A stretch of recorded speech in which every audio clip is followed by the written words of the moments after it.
बिस्मिल्लाहिर्रहमानिर्रहीम जी अस्सलाम वालेकुम। तव्हां सभिनी जी ख़िदमत में उम्मीद कयूं था तव्हां ठीकु ठाक हूंदा जिते बि हूंदा ऐं रमज़ान जूं लख लख मुबारकूं तव्हां सभिनी खे जेके ॾिसण वारा आहिनि जिते असांजो आवाज़ अक्स ऐं अंदाज़ पहुचे थो ऐं हिन भलारे महीने जूं बरकतूं रहमतूं ऐं रहमतूं असांजे लाइ वरी हिकु तोहफ़ो खणी आयूं आहिनि। वरी हिकु मौक़ो असांखे पंहिंजी ज़िंदगी में अॻे मिलियो आहे त असां पंहिंजे ख़ताउनि ते पंहिंजे गुनाहनि ते माफ़ी घुरूं ऐं या रब्बुल आलमीन जेको आहे जंहिंजो नालो ई रब्बुल आलमीन आहे त उहो सॼे आलम ते पंहिंजो रहम करण वारो आहे।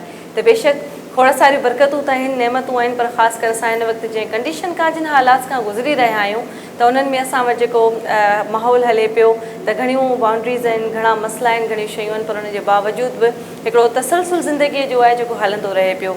ऐं हिन रमज़ान जे सदके असां खोड़ सारियूं उहे दुआऊं अलाह खां कंदासीं या रब्बुल आलमीन त जेको बि अहिड़ी का वबा अहिड़ो को मसइलो जेका दुनिया भर ते असां वटि हिन वक़्तु अज़ाब थी करे नाज़िल थी आहे या अलाह साईं असां सभिनी खे पंहिंजे ज़ुमान में रख असांजे बचनि खे असांजे घर जे भातियुनि खे जेके जेके असांजा फैमिली मेम्बर्स प्रोग्राम ॾिसनि पिया उन्हनि खे बि ख़ासि दुआ जी जेका असां अल्तमास आहे त इहा अलाह साईं करे असां पंहिंजे घरनि में जेके इबादतूं कयूं था जेके पंहिंजे घरनि में वेठा आहियूं उन्हनि वटि रोज़ा आहिनि माशाअल्लाह अफ़्तार आहे सैर अफ़्तार जूं रौनकूं आहिनि ऐं जिन खे भला साईं हिन ज़िंदगीअ में वरी हिकु मौक़ो ॾिनो आहे एतिरो भलारो ऐं प्यारो जेको तोहफ़ो असां वटि हमेशह हर साल ईंदो आहे त हिन रमज़ान जे महीने में असां पंहिंजे इबादतुनि खे कंप्लीट कयूं।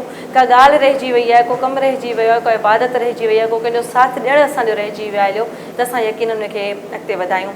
बरकत रमज़ान जी स्पेशल ट्रांसमिशन आहे धरती टीवी सां गॾु असां तव्हां सां गॾु आहियूं ऐं हर रोज़ु इंशाअल्लाह ताला असांजी कोशिशि हूंदी त खोड़ सारा नात ख़्वां ऐं असां वटि आलमी दीन जेके असां वटि अचनि था प्रोग्राम्स में उन्हनि जे थ्रू तव्हां ताईं खोड़ सारी ॼाण पहुचायूं।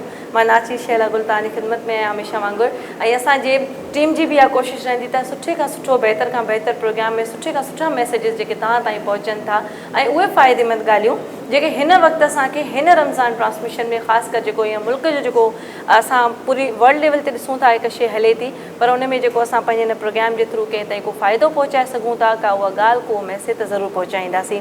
अॼु असांजे प्रोग्राम जो जेको हीउ तसलसुल आहे सो असां जोड़ींदासीं। असां वटि मुख़्तलिफ़ सेगमेंट आहिनि नात ख़्वां बि हूंदा ऐं हिन वक़्तु असां तमामु बहितरीनु महिमान जिन सां हर साल मुंहिंजी मुलाक़ात थींदी आहे कंहिं न कंहिं मंच सां त ॾाढो सुठो लॻंदो आहे उहे तिलावतूं उहे इबादतूं जेके असांखे बरकतुनि जो सिलसिलो जोड़ीनि थियूं त असां हुनखे गॾींदासीं।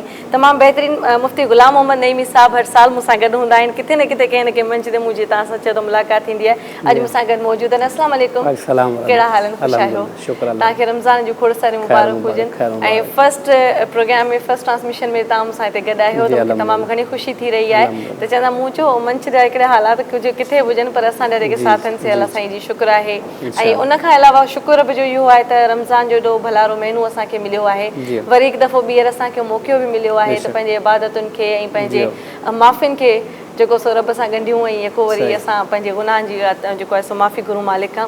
त अॼु असां चाहींदासीं मूं तव्हांखे हिकिड़ी नंढड़ी रिक्वेस्ट कई त तव्हां हर साल जॾहिं गॾु हूंदा आहियो या मुख़्तलिफ़ प्रोग्रामनि में जॾहिं जॾहिं तव्हां सां मॉर्निंग शोज़ में असांजी मुलाक़ात थी आहे त तव्हां हमेशह असांखे कंहिं मैसेजिस सवाल जवाब सॼो सिलसिलो जुड़ियो आहे लेकिन अॼु कुझु अशार ज़रूरु ॿुधायो जंहिंसां अॼु असांजे प्रोग्राम खे थोरो शुरूआत में कंडियूं। चलो बिस्मिल्लाह कयो। सल्लल्लाहु अलैका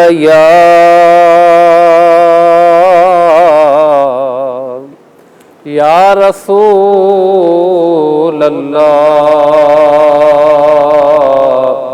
वसल्लम अलैका या हबीब अल्लाह रसूलुल्लाह जे रोज़े जो रसूलुल्लाह जे रोज़े जो हुजा दरबान मदीने में चवे दिल थी त दिल बर जो हुजा मेहमान मदीने में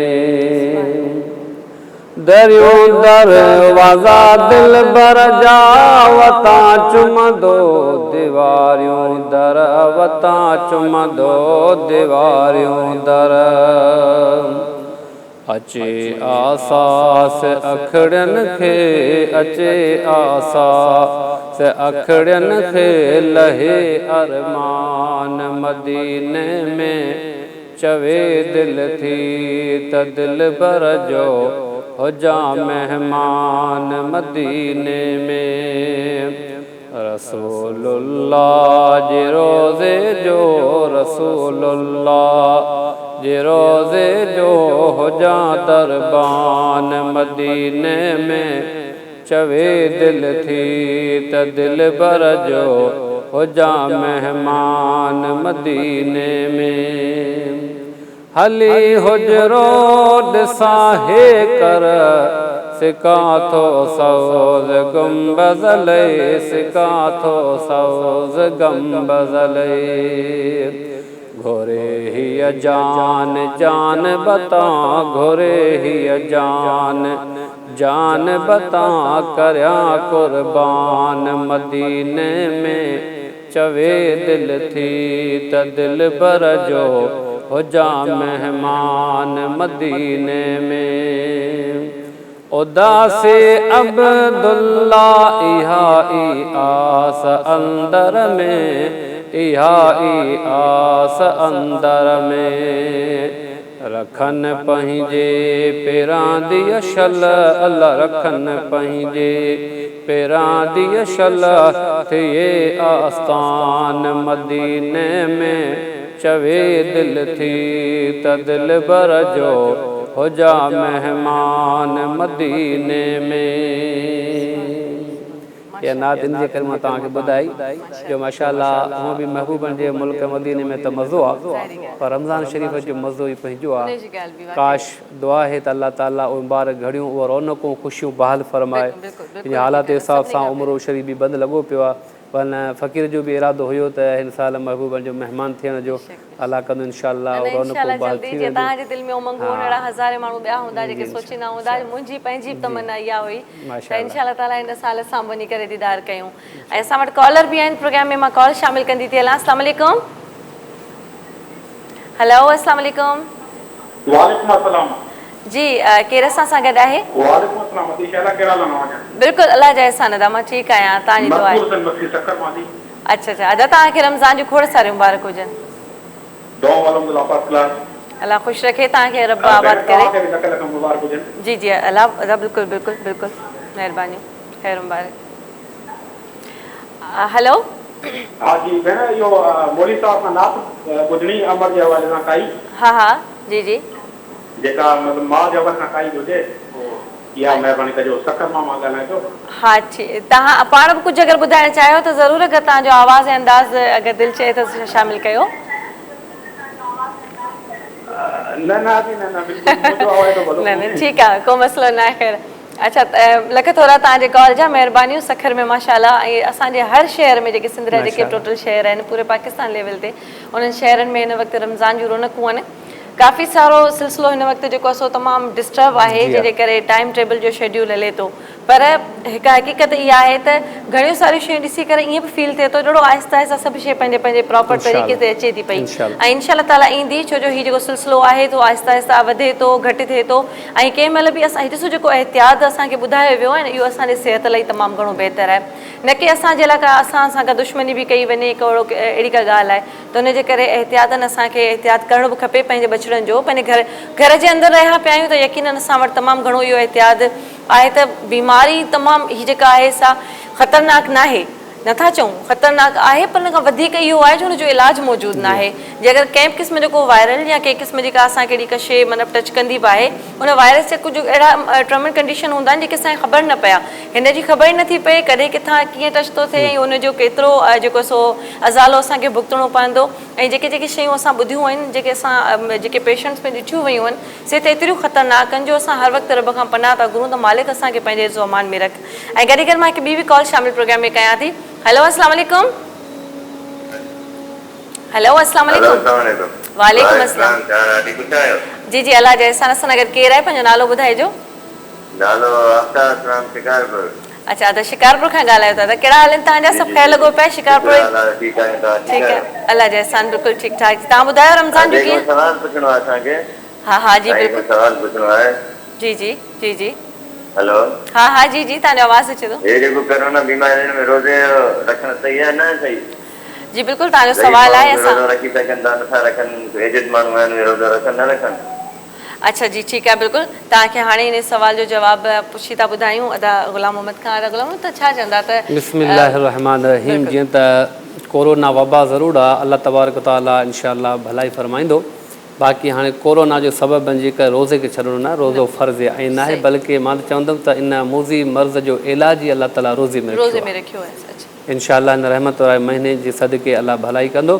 त रही ॻाल्हि इहा त जीअं हुकुम आहे त तव्हां पंहिंजे घर में रहो, त हाणे घर में रही करे अञा वधीक इबादत अलाह जी करणु खपे, रोज़ा बि रखणु खपनि, नमाज़ बि पढ़णु खपे, तिलावत बि करणु घुरिजे। त लिहाज़ा कोरोना हुअणु इहो रमज़ान शरीफ़ जे अंदरि इहो को उज़र न आहे ऐं रोज़े जी पंहिंजी फ़र्ज़ियत पंहिंजी जॻह ते आहे ऐं हर मुस्लमान खे रोज़ो रखणु फ़र्ज़ु आहे। न बिल्कुलु वबा पंहिंजी जॻह ते आहे ऐं रमज़ान जीअं असां वटि हर साल पंहिंजी ज़िंदगी में जीअं ईंदो आहे ऐं जॾहिं जंहिंखे नसीब थिए थो ईअं असां जीअं हिन वक़्तु मौजूदु आहियूं ऐं पल जी बि इंसान खे पंहिंजी ख़बर न हूंदी आहे त हीअ जेकी शयूं आहिनि से प्रॉपर पंहिंजे पंहिंजे टाइम सां आहिनि।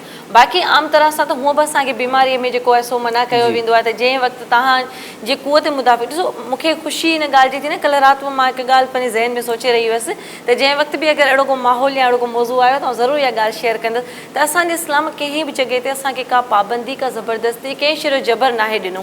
एॾी आसानी पेश कई आहे, एतिरी आसानी आहे हर ॻाल्हि में, जे अगरि असां हुनखे आसानीअ सां मालूमात वठूं ऐं तरीक़ेकार पुछूं त हर शइ जो तरीक़ो आहे, पर हुन में को बि जबर न आहे। जेकर तव्हां बीमार आहियो त तव्हां रोज़ो नथा रखी सघो, तव्हांजे अंदरि पंहिंजे उहा कुवत मुदाफ़िक़त या तव्हां ताक़त नथा सम्झो तॾहिं बि तव्हां रोज़ो नथा रखो। अगरि रोज़ो रखो था, पंहिंजी अगरि हिमत आहे त पोइ बिल्कुलु रोज़ो रखिणो आहे। जे अगरि इन जे करे न बसि मां हाणे खां पियो पीआं पियो घुमां फिरां पियो मूंखे महसूसु नथो थिए त मूंखे रोज़ो न आहे रखिणो, त इहो में बि गुनाह में शामिलु थिए थो। त उनजे करे बहितर इहो आहे त मतिलबु जेके बि शयूं आहिनि से असांखे सोचे सम्झे पुछे। वबा पंहिंजी जॻह ते आहे, रमज़ान जो रौनकूं पंहिंजी जॻह ते आहिनि, रोज़ा पंहिंजा आहिनि, रोज़े जी फज़ीलत पंहिंजी आहे, उनजो सवाबु पंहिंजो आहे। पाण हिकिड़ी ॻाल्हि आहे जो अगरि घरनि जे अंदरि वेठा आहियूं त असांखे वधि खां वधि इबादत जे लाइ ऐं पंहिंजे रौनकुनि खे अञा दुबाला करण जे लाइ वक़्तु मिलियो आहे त यकीननि असां अलाह खे राज़ी करे वठूं। जंहिं बि ॻाल्हि खां नाराज़गी थी आहे त अलाह खे राज़ी कयूं, हिन में कोई शक न आहे। अच्छा, उनखां अलावा ज़रूरु तव्हां खां इहो मां सुवालु कंदसि त हिन वक़्तु ॾिसो त सॼी दुनिया में जेका कंडीशन हले थी, माण्हू मदद जे हवाले सां माना घणा माण्हू जेके मदद करणु चाहिनि था पर उनखे तरीक़ेकार सही किथां मिले कीअं इहा का ख़बर न आहे।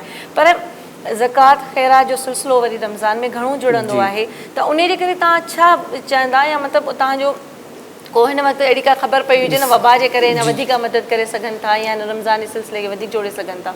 बिस्मिल्लाहिर रहमानिर रहीम। जीअं त अल्लाह तबारक व तआला क़ुरान करीम जे अंदरि इरशाद फरमायो त या अय्युहल्लज़ीन आमनू कुतिब अलैकुमुस्सियामु कमा कुतिब अलल्लज़ीन मिन क़ब्लिकुम। हाणे रमज़ान शरीफ़ त अल्हम्दुलिल्लाह अचे पियो, इंशाअल्लाह क़यामत ईंदो रहंदो, पर फ़ी ज़माने ही मौजूदु जेका सूरत हाल जे पसे नज़र अॻे त ज़कात ख़ैरात असां ग़रीबनि खे मिस्किन खे ॾींदा हुआसीं, पर फ़िल वक़्तु इन सूरत हाल इन बीमारी जे करे हज़ारे लखे करोड़े उहे माण्हू जेके बेरोज़गार जेके ॾियारी ते कमाइण वारा, हाणे उहे उन्हनि खे चइबो आहे पंहिंजी शरीयत में सफ़ेद पोश, जिन ज़िंदगी कंहिंजे अॻियां हथ बि न झलियो आहे, पर हिन वक़्तु उहे मजबूर हुननि जे अंदर में वॾा दर्द जा दरमान आहिनि, पर उहे पंहिंजे अंदर जो दर्द कंहिंजे अॻियां ज़ाहिर बि न पिया करे सघनि। त असांखे अलाह ताला उहे अखियूं ॾिए त असां उन्हनि जी जुस्तजू करियूं, ॻोल्हा करियूं ऐं बिना घुरण जे असां उन्हनि जी मदद करियूं। त हिन वक़्तु जेको असांखे इन शइ जो मथां तमामु घणो ख़्यालु रखिणो आहे, हूअं अक्सर करे माशाअल्लाह रमज़ान शरीफ़ में आम तमामु मुस्लमान ज़कात वग़ैरह कढनि था ऐं इन नियत सां रमज़ान जो मुबारक महीनो आहे, भलाई आहे। पर मां त इहो अर्ज़ु कंदुमि त हीअं हिन महीने जे अंदरि अॻे त पोइ महीने जे आख़िर में, पर हीअं जेतिरो थिए जल्दी, छो त उहे उन ग़रीबनि खे तमामु खां वठी घणी ज़रूरत आहे, छो त अहिड़ा ख़ानदान अहिड़ियूं फैमिलियूं आहिनि जेके कंहिंजे अॻियां बि हथ न झलींदा आहिनि ऐं उहे बाज़मीर माण्हू आहिनि ऐं उहे कॾहिं पंहिंजे दरवाज़े खां ॿाहिरि निकिरी कंहिंजे चहिरे में न निहारींदा आहिनि। त असांखे लाज़मी ॻाल्हि आहे, असांखे पंहिंजे आस पास पंहिंजे पाड़े पंहिंजे क़ौम पंहिंजे राज्य पंहिंजे कम्यूनिटी शहर जी त ख़बर आहे, त असां कोशिशि करियूं त उन्हनि माण्हुनि जी असां मदद करियूं। ऐं असांखे इस्लाम बि इहो हुकुम ॾिए थो ऐं असांजो इस्लाम उहो मुकमल दीन आहे, उहो ज़ाब्ता हयात आहे। ईअं न त इस्लाम चयो त तव्हां सिर्फ़ु रमज़ान जा रोज़ा ई रखो, कुझु बि न कयो, अल्लाह ताला जी बंदगी बि करणी आहे, पर ख़ालिक जी बंदगीअ सां गॾोगॾु ख़ुदा जे मख़लूक जी ख़िदमत बि करणी आहे। ऐं जीअं काफ़ी दोस्त असां चवंदा आहिनि त असांखे सुवाल कंदा, मौलवी साहिबु छा ख़ुदा ते यकीन न आहे, छो मास्क पातो आहे, छो हथनि खे धो था? ईअं न आहे, एहतियात इहो इलाजु आहे, यकीन ख़ुदा जी ज़ात ते हुजे। मां हीअं रस्ते में आयुसि पियो तव्हां ॾे प्रोग्राम ॾे त गाॾी ते जुमिलो लिखियो पियो हो, ॾाढो मज़ेदार हुयो त ज़िंदगीअ खां हथ धोअण खां बहितर आहे पंहिंजा हथ धोई पंहिंजा हथ धो बहितरीन केॾो प्यारो जुमिलो बिल्कुलु हुयो। हक़ीक़त आहे। हिन वायरस घणनि माण्हुनि खे घणियूं शयूं सेखारे छॾियूं आहिनि। हक़ीक़त इहा आहे त असां जिन शयुनि ते पहिरियों लाइट वठंदा हुआसीं कोई तवजो न ॾींदा हुआसीं, पर हाणे उन्हनि जी ॻाल्हियुनि जी अहमियत जी ख़बर थी पवे त केतिरो असांजे लाइ एहतियात ज़रूरी आहे, केतिरो असां उन ॻाल्हि खे अहमियत ॾियूं ऐं असां पंहिंजे ॿारनि में या पंहिंजे घर जे जेके फैमिली मेंबरनि में डिसिप्लिन हिकिड़ो तरीक़ेकार हिक ॿिए खां डिस्टेंस सां रहूं था, या हूअं चइबो आहे त ठीकु आहे मोहबत आहे प्यार आहे सभु ॻाल्हि पंहिंजी जॻह ते, पर हिन शइ जे करे असां केतिरो मतिलबु एहतियात करियूं था हर शइ जो।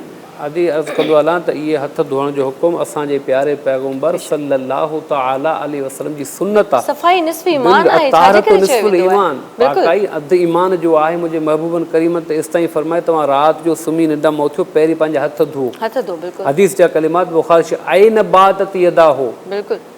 ऐं विज़ू जी सूरत में आराम करियो। जी हाँ। त अगरि तव्हांखे कोई इलाम थिए थो या रब्बुल आलमीन तव्हांखे ख्वाब जे ज़रिए कई शयूं निशानदेहियूं करे थो त तव्हां उन वक़्तु बि पाक साफ़ हुजो। मां त अर्ज़ु कंदो आहियां त इस्लाम वो मुकमल कंप्लीट दीन आहे। जेकॾहिं असां इस्लाम जे मथां मुकमल अमल करियूं त अॼु असांखे इन्हनि मोज़ी बीमारियुनि जो मुंहुं ॾिसणो ई न पवे। सची ॻाल्हि, बिल्कुलु हक़ीक़त आहे। असांजे अमल जी कमी आहे, असांजी क़ुरान खां रूगदानी आहे, असां इस्लाम खां फिरी वियासीं। अॼु असांखे उहो तौर तरीक़ा विया हलिया। इन जो इलाज वरी बि इहो आहे त असां मोटी अलाह जे बारगाह में अचूं, रब जे क़ुरान जी तिलावत करियूं। ही मुबारक महीनो अलाह पाक असांखे हिकिड़ो मौक़ो ॾिनो आहे, गनीमत आहे, सोने ते सुहाग आहे।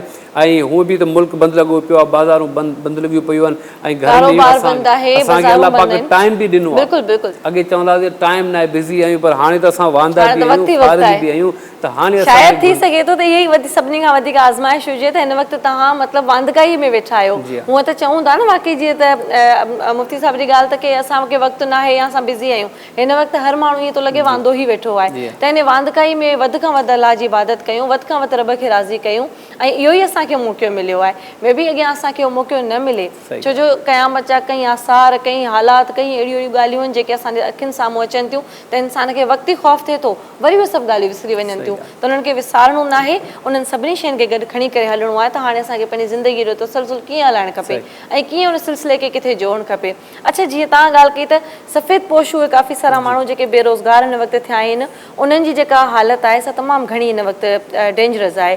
हाणे केरु कंहिंसां ॻाल्हि नथो करे सघे, बल्कि बराबरि में जेको को ॿियो वेठो आहे उनखे ख़बर न आहे त अॻे माण्हू जी कंडीशन छा आहे, उनजा हालात कीअं था गुज़रनि। त तव्हांखे ख़ुदारा अगरि ॾिसो कोड़ो कंहिंसां सुख आहे, कंहिंसां अगरि को राब्तो थी सघे थो, उन्हनि माण्हुनि जी मदद कयो। कंहिं वटि में बि अफ़तारी न हुजे, कंहिं वटि सेरीअ जे लाइ कुझु न हुजे, ॾाढा हालात ख़राब थी विया आहिनि, ॾाढा तमामु घणो माण्हू परेशान आहिनि। त उनजे करे बहितर आहे त उन्हनि जी मदद जे लाइ तव्हां पंहिंजे दोस्तनि खे, पंहिंजे अरीब क़रीब जेके तव्हांजा मिट माइट आहिनि, उन्हनि खे इस्तेमालु कयो। ॾिसो कंहिंखां मालूमात वठो, अगरि को अहिड़ो माण्हू हुजे कंहिंसां का ॻाल्हि शेयर कई हुजे, हूअं ख़बर न पवे, ईअं ख़बर पए त कहिड़ो माण्हू परेशान आहे। छो जो वाक़ई जीअं तव्हां ॻाल्हि कयो त बाज़ अमीर इंसान जेके हूंदा न पंहिंजे अंदर जी ॻाल्हि कंहिंसां न आहिनि कंदा, त उन्हनि सां छा थी गुज़रे, उहे कहिड़े हालातनि खां हलनि पिया। लेकिन इहो बि अर्ज़ु कंदो हलां त फिल वक़्तु जेको बि तव्हां ॾिसो पिया दुनिया में जेके बि ख़ल्क़ जी ख़िदमत कनि पिया, अल्हम्दुलिल्लाह सुठी शइ आहे। पर मूंखे ॾुख थींदो आहे जॾहिं उहे पंहिंजे एडवर्टाइज़। हा बिल्कुलु। ऐं घणा माण्हू बिल्कुलु। अच्छा, कॉल मां हिकिड़ी वठी वठां थी। माज़रत सां। अस्सलाम वालेकुम। वालेकुम सलाम। बिल्कुलु बिल्कुलु, अल्लाह जा एहसान। बापा जो नालो ॿुधाइजो, कहिड़े शहर खां कॉल कई आहे तव्हां? नालो इम्तियाज़ अहमद संजराणी, ज़िला कशमोर, कंदकोट। कंदकोट खां। अच्छा अच्छा। त तव्हांखे रमज़ान जूं खोड़ सारियूं मुबारक हुजनि। तव्हांजी तबियत सही आहे? सभु ख़ैर आहे? तव्हांखे मुबारक हुजे। महिरबानी। ख़ैर मुबारक। ख़ैर मुबारक। शुक्र अल्लाह जे एहसान। तव्हां ख़ुशि आहियो जी? जी अल्लाह जा एहसान, अल्लाह जा एहसान आहिनि। बिल्कुलु मालिक जा करम लॻा पिया आहिनि। छा चवणु चाहींदो? क़िस्मत सां मुंहुं ॾेखारियो अथव, कॾहिं मूंखे बि न आया। न न, अहिड़ी ॻाल्हि न आहे, असां तव्हां सां गॾु ई गॾु आहियूं। बसि अल्लाह जा एहसान। दुआ कयो। तव्हां ॿुधायो त तव्हां वटि छा हालात आहिनि? ऐं माशाअल्लाह रोज़ा असांजा हालात ॾाढा संगीत थी विया आहिनि। जे कोरोना जी वजह सां कारोबार बंदि लॻो पियो आहे, माण्हू घरनि में रहिजी विया आहिनि, कुझु ॿाहिरि बि नथा निकिरनि चाहियूं असां। सही, बिल्कुलु बिल्कुलु। पोइ उन में कहिड़ा सफ़ेद पोश माण्हू तव्हांजे अरीब क़रीब जिन जी तव्हां ॾिसो था त मदद करणु खपे, उन्हनि जो कीअं उन्हनि जो सिलसिलो जोड़िजे, कहिड़े माण्हू खां कीअं उन्हनि जो मतिलबु राब्तो कराइजे, कुझु ख़बर पए थी या मतिलबु उहो बि ॾाढो मुश्किल आहे अॼुकल्ह दौर में? उहो बि ॾाढो मुश्किल आहे कि कोई बि असांजे अचण वञण जे लाइ कोई बि कोन्हे। असां घरनि में महदूद रहिया थो, ॿाहिरि निकिरण छॾनि बि नथा, ख़रीदारी करण बि नथा करियूं। जे ख़रीदारी करणु वञूं था त 2-3 मिंटनि जे लाइ वरी चयो आहे मोटी वञो, बसि हाणे लॉकडाउन थी वई, हलो दुकान शहर बंदि थियो, हलो। ॾाढो ॾाढो ख़र्ची लॻी पई आहे कि तमामु तंगीअ सां बेरोज़गार थिया, घरनि में महदूद थिया वेठा आहियूं।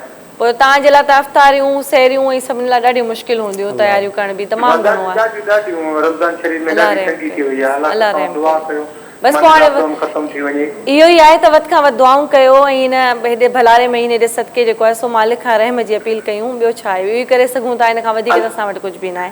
अली इमाम जे सदके मौला अली जे सदके अल्लाह बेशक, कंदो, पंज अल्लाह तननि जे जो सदके, रसूल बेशक। कंदो, इहो वायरस ख़तम थी वेंदी, असां ग़रीब को रोज़गार जहिड़ा थी वञूं न। सही ॻाल्हि आहे, बिल्कुलु हक़ीक़त आहे। ख़ासि असांजी हिन प्रोग्राम जे थ्रू हर रोज़ु हर पल इहा दुआ आहे त या रब्बुल आलमीन उन सभिनी जूं मुश्किलूं आसान करे। लख थोरा अदा तव्हांजे कॉल जा, महिरबानियूं तव्हांजूं। तव्हां ॾिसो था केॾा माण्हू मतिलबु हाणे हूअं त हिकिड़ो अफ़्तार जी तयारी कजे त प्रॉपर हिकिड़ो शहर जो हिकिड़ो टाइम टेबल आहे खुलण जो, हाणे शॉर्ट टाइम मिली वियो आहे, उन में सभु कुझु करिणो आहे। उन में कई माण्हू अहिड़ा आहिनि जेके करे सघनि था, के नथा बि करे सघनि, त ॾाढी परेशानी थी थिए। अलाह साईं ॾाढो जेको सो महिरबानी आहे परवरदिगार, उन खे ई असांजी जेका सा बसि बाज पवे ऐं मालिक उहो ई आहे जेको रब्बुल आलमीन सॼे आल खे हलाइण वारो आहे न, त उनखे एतिरी बसि दुआ आहे त मालिक असांखां का बि ग़लती थी आहे, कोड़ो गुनाह थियो आहे मालिक, त कंहिंजे सदके कंहिंखे माफ़ी थी वञे, बसि इहो बि असांजे लाइ वॾी ॻाल्हि थी वेंदी आहे, मालिक करे। अच्छा, ॿी इहा ॻाल्हि आहे त तव्हां खां रमज़ान जे हवाले सां ज़रूरु पुछी ॾियूं त घणा माण्हू सोचींदा हूंदा थोरी तबियत नासाज़ थिए थी या छा, त रोज़नि छॾण जो यकदमि फ़ौरन माण्हू फ़ैसिलो वठी वठंदा आहिनि लाइ, इहो छाजे करे हिकिड़ी थिंक पैदा थिए थी, ॿियो इन करे इहो करणु खपे या उनजो सवाबु आहे, गुनाह आहे, छा आहे, केतिरे हद ताईं माण्हुनि खे ज़हनी तौर ते? रमज़ान शरीफ़ जा रोज़ा फ़र्ज़ आइन आहिनि सही, ऐं रोज़ा न रखण जो जेको सबबु आहे, अॼुकल्ह त माशाअल्लाह पोइ हर माण्हू पाण मुफ़्ती थी वेठो आहे, सही ॻाल्हि आहे। ईअं बि न आहे।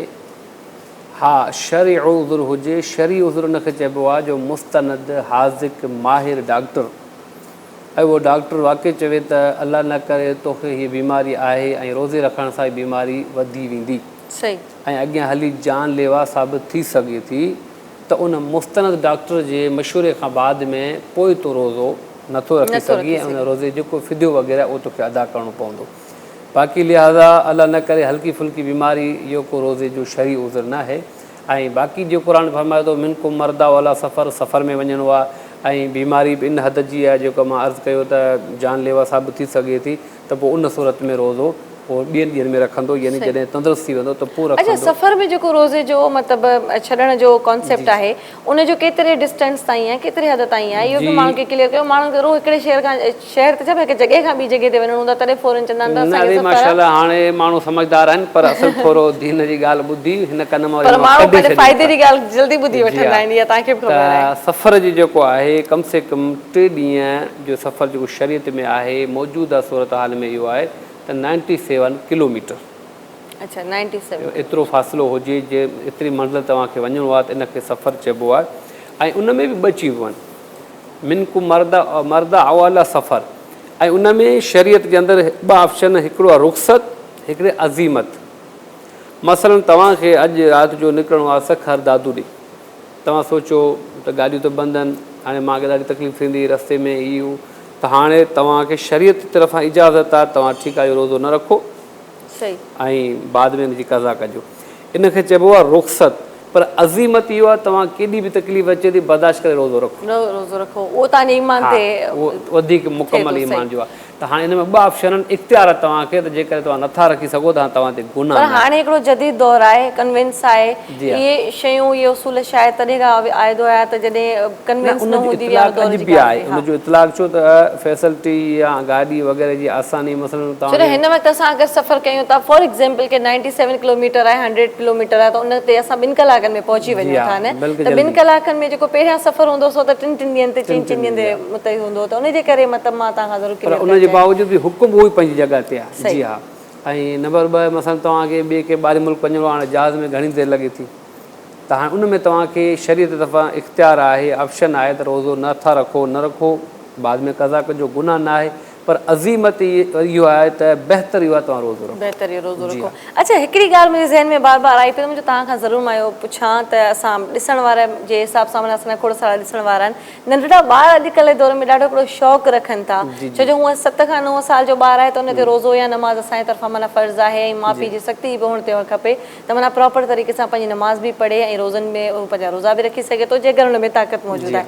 त उन करे त ॿार अॼुकल्ह शौक़ में बि जेके नंढड़ा से रोज़ा रखनि था, हुनजी रोज़ा कुशाई प्रॉपर कई वञे थी, त तव्हां छा मूंखे क्लियर कजो त केतिरनि सालनि में ॿार रोज़ो रखी सघे थो? 7 साल जो हुकुम आहे नमाज़ जो, सही ऐं उहो बि उन ते नमाज़ फ़र्ज़ु न आहे, पर छा आहे त बचपन खां हुनजी तरबियत करणी आहे। तरबियत करणी हुन में अलाह जी हबीब फरमाए थो हुनखे सख़्ती कयो ऐं उनखे हल्की फुल्की मार बि ॾेई उनखे नमाज़ी बनायो, इहा आहे तरबियत। पर हाणे लाज़मी ॻाल्हि आहे, नमाज़ ॿी चीज़ आहे, रोज़े जे अंदरि तकलीफ़ आहे। हा सही त हाणे हुनजी बुलूगत खां पहिरीं जेका उमिरि आहे उनजे मथां हुनजो रोज़ो फ़र्ज़ु न आहे। त अलबत्ता जेकर नंढे ॿारनि खे शौक़ु आहे रोज़ो रखनि था, उनखे मना न करणु खपे, पर कंटिन्यू न रखनि। मतिलबु जेके मुबारक ॾींहं अचनि था त उन्हनि जी हौसला अफ़ज़ाई करणु खपे ऐं रोज़ो रखनि था त सुठी ॻाल्हि आहे, बाहिस बरकत आहे ऐं इहो सवाब बि अलाह पाक उन्हनि खे अता फरमाए। वेठे ख़्यालु आयो त मुंहिंजो अगरि प्रोग्राम ॾिसण वारा खोड़ सारा हज़ार अहिड़ा माण्हू आहिनि जिन जा नंढड़ा ॿार आहिनि, उहे अॼुकल्ह घर में ॾाढो शौक़ु रखनि था त उन्हनि खे रोज़नि रखण जो आहे ऐं उहे रोज़ा रखनि था त उनखे आयत पूरो मतिलबु कंप्लीट रोज़ो पुॼाए सघनि था, या विच में ॿार आहे का मिस्टेक थी वञे थी या ग़लती सां कुझु खाई विझनि था त उहो बि गुनाह जेको आहे सो नाबालिग जे रोज़े टोड़ण ते उहो गुनाह बि न आहे, पर अलबत्ता समझदार आहे त पोइ सभु न रखे, भले जो कुझु रखे थो उनजी तरबियत थींदी, आदत थींदी ऐं उनजे करे शरीयत जो हुकुम आहे त भले उनजी हौसला अफ़ज़ाई करणु खपे, छो त नेकी जो कमु आहे, तावनु अलल बिर्रि, नेकी जो कमु आहे। जेकर तव्हां उनखे हिसींदा तुंहिंजी उमिरि न आहे, तूं रोज़ा न रख, तो असां सां गॾु मस्जिद न हल, नमाज़ न पढ़, त बचे जे ज़हनी मथां जेका न उहो मनफ़ी असरात। अच्छा, इहो मूं अक्सर बि ॾिठो आहे त ॿारनि जी तरबियत में हिकु शइ ज़रूरु शुमार आहे त जंहिं शइ खां माना हिकिड़ो ॾाढो मिसाल ॾींदा आहिनि त रोता हुआ जाएगा तो मरेगी ख़बर लाएगा, त असां उन्हनि खे कॉन्फिडेंस बि पाण ॾींदा आहियूं, उनजो कॉन्फिडेंस लेस बि पाण ई कंदा आहियूं त कहिड़े हिसाब सां माना असां उनखे गाइड कयूं था। त उनजे करे प्रॉपर इहो आहे, अगरि कंहिं शइ ते हू अगरि ज़िद करे थो या हू वाजिबु आहे पंहिंजे करे सही आहे त असांखे उनखे एप्रिशिएट बि करणु खपे, उनखे साथ ॾेई करे अॻिते ॿार जो साथ ॾियणु खपे। अच्छा, घर कॉलर बि आहिनि। अस्सलाम वालेकुम। हेलो, वालेकुम अस्सलाम।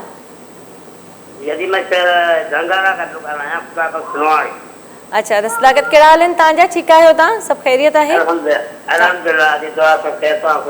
जी जी, मां बिल्कुलु ठीकु आहियां। तव्हांखे रमज़ान जूं खोड़ सारियूं मुबारक हुजनि।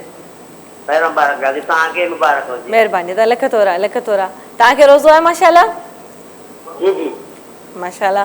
रोज़ा भला कीअं था हलनि? तयारियुनि में हूंदी दिक़त घणी तव्हां वटि बि? जी जी, अॼु तमामु घणी हिते हले पई थी, पर ज़ाहिर आहे जेके रखण वारा रखण था था। हा, ज़ाहिरी ॻाल्हि। रोज़नि जा जिन जेको चवंदा आहिनि त ईमान जी मज़बूती आहे त उन्हनि खे रखण जी त का पाबंदी न आहे, पर इहा त सभु शयूं वरी अरेंज करणी आहे, उन्हनि शयुनि में थोरी मुश्किलात थिए थी, त उनजे करे छा चवणु चाहींदव? दा ॿुधायो, नात वग़ैरह ॿुधाइणु चाहियो काड़ी तव्हांजी आवाज़ में? नात वग़ैरह जी ॿुधायो त बहितर आहे। असां ॿुधायूं, तव्हां था ॿुधायो? न न, तव्हां ईअं ॿुधायो। अच्छा अच्छा, असां ठीकु आहे, त थोरो तव्हांखे मां ॿुधायां थो। हा, ज़रूरु ज़रूरु, बिल्कुलु जी। मुझो मुस्तफा पाक पगड़ो रखने ले, मुझो मुस्तफा पाक पगड़ो रखने ले, ये गुल गुलाबी या तोरो गुलन ले, ये गुल गुलाबी या तोरो गुलन ले। माशाल्लाह माशाल्लाह। अक्सर दिलहू तरे राजराणा, उन्हनि ने मोहम्मद परे खां सुञाणा। सुभान अल्लाह। अक्सर दिलहू तरे राजराणा, उन्हनि ने मोहम्मद परे खां सुञाणा। उदस चोट कारे जो झंडो रखने ले, ये गुल गुलाबी अतोरो गुलन ले, मुझो मुस्तफा पाक।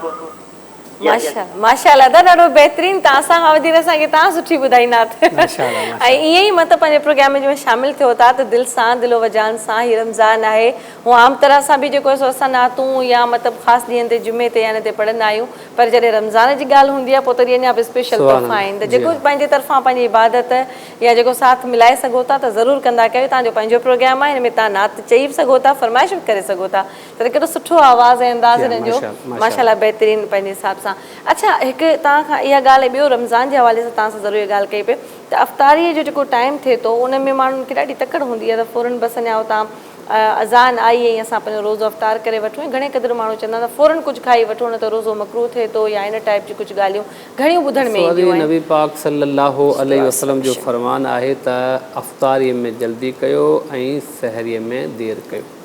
जल्दी से मुराद इहा आहे त ईअं न त हाणे पूरी अज़ान ख़तमु थिए पोइ तव्हां रोज़ो खोलियो न, सही जे तव्हांखे यकीन थी वई अज़ान जो आवाज़ु अचे पियो मुअज़्ज़न चवे थो अल्लाहु अकबर कि तव्हांखे रोज़ो खोलणु घुरिजे।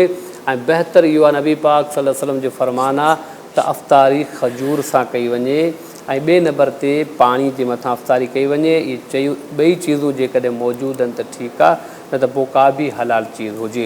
ऐं अहिड़े तरीक़े अलाह जे हबीब सल्लल्लाहु अलैहि वसल्लम फरमायो त सहरी करियो, सहरी में बरकत आहे। घणा माण्हू चवंदा साईं असां अफ़्तारी कई आहे, हाणे तरावी पढ़ी आहे, हाणे मानी खाधी आहे, हाणे राति जो 3-4 बजे वरी सहरी आहे, असांखे मानी न पई वणे। हालांकि ईअं न आहे, मुंहिंजे महबूब जो फरमानु भले तव्हां हिकिड़ो गिराहु बि छो न खाओ पर सहरी खाईंदा कयो, छो त सहरी जे अंदरि अलाह पाक हिकिड़ी बरकत रखी आहे। ऐं उन टाइम ते जॾहिं बानो उथी करे सहरी जे लाइ वज़ू करे थो, ज़िक्र करे थो, नवाफ़िल पढ़े थो, वरी सहरी अची खाए थो, अलाह पाक खे उहो बानो एॾो पसंदि ईंदो आहे। रब फरमाईंदो मलाइको तव्हां कॾहिं इतराज़ पिए कयो व इज़ काल रब्बुक लिल मलाइकते इन्नी जाइलुन फिल अर्दि ख़लीफ़ा, जॾहिं मां अलाह चाहियो थे त इंसान खे बनायां पंहिंजो नाइब, त तव्हां त इतराज़ कयो हो अतजअलु फ़ीहा मन युफ़्सिदु फ़ीहा व यस्फ़िकु दिमा, मौला गुनाह कंदो, बेहयाई बुराई कंदो।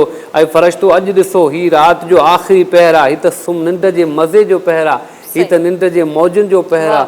ऐं हिन टाइम ते पंहिंजा बिस्तर छॾे करे, हिन टाइम ते दस्तर खां विछाए करे, हीअ टाइम को मानी खाइण जो आहे। ऐं हू मुंहिंजी रज़ा ख़ातिर अॼु खाइण पीअणु छॾियो पियो ॾे बाना, गर्मी जो टाइम लॻो पियो आहे, 13-14 कलाक रोज़ो लॻो पियो आहे, शदीद उस लॻी पई आहे, हुनजो जिगर पाणी जे लाइ तड़पे पियो, हुनजे घर में फ्रिज जे अंदरि पाणी मौजूदु आहे, हर चीज़ अवेलेबल मौजूदु आहे, को ॾिसण वारो बि न आहे, पर मोमिन जो अक़ीदो आहे त मूं अलाह जे रज़ा जे लाइ रोज़ो रखियो आहे, मां जग जे लाइ जग खे छो ॾेखारियां। ऐं मुंहिंजे हबीब फरमायो त असौमु ली, ऐं अलाह जे महबूब फरमायो त हर इबादत अलाह जी आहे, पर रब तो फरमायो त रोज़ो ख़ासि मुंहिंजे लाइ, जन्नत हज जो सवाबु मुक़ररु आहे, नमाज़ जो सवाबु मुक़ररु आहे, ज़कात जो सवाबु मुक़ररु आहे, पर रब तो फरमायो त रोज़े जो सवाबु ॾियण वारो रब ॼाणे, वठण वारो बानो ॼाणे। ॾाढो बहितरीनु, लख थोरा तव्हांजा ॾाढियूं बहितरीनु ॻाल्हियूं अॼु असांजे पहिरें रोज़े ते तव्हां सां प्रोग्राम में शामिलु कयूं। इंशा अल्लाह ताला हिन तसलसल खे जोड़ींदा रहंदासीं, तव्हां सां मिलंदा रहंदासीं, लख थोरा तव्हांजे अचण जा बि, ऐं वरी रमज़ान जो अगेन तव्हांखे मुबारकूं हुजनि, मालिक अञा तव्हांजे लाइ बि आसानियूं करे हिन रमज़ान जे सदके। ऐं सभिनी ॾिसण वारनि सां असांजी कचहरी ॻाल्हि ॿोल प्रोग्राम जो सिलसिलो जारी आहे। ब्रेक जो वक़्तु थियो आहे, ब्रेक खां पोइ वरी खोड़ सारा सेगमेंट, खोड़ सारा ॿिया महिमान असां गॾु मौजूदु आहिनि। ब्रेक खां पोइ असीं मिलूं था बरकत रमज़ान।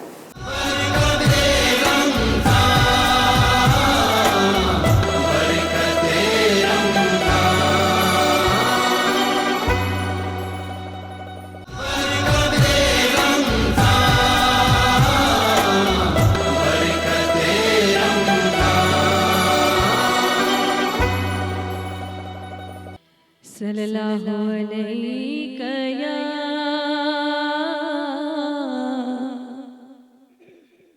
या रसूल अल्लाह वसल्लम अलैका या हबीब अल्लाह। मैं को मदीने दी ॾाढी सिक लगी, मैं को मदीने दी ॾाढी सिक लगी, ओ मैं को सिक लगी, ॾाढी सिक लगी, दर्दी दर्दी ॾाढी सिक लगी, मैं को मदीने दी ॾाढी सिक लगी, ओ मैं को सिक लगी, ॾाढी सिक लगी, दर्दी दर्दी ॾाढी सिक लगी, मैं को मदीने दी ॾाढी सिक लगी। रोज़ा रसूल दा देखा ख्याना, रोज़ा रसूल दा देखा ख्याना, जुमा ॾियारी चपना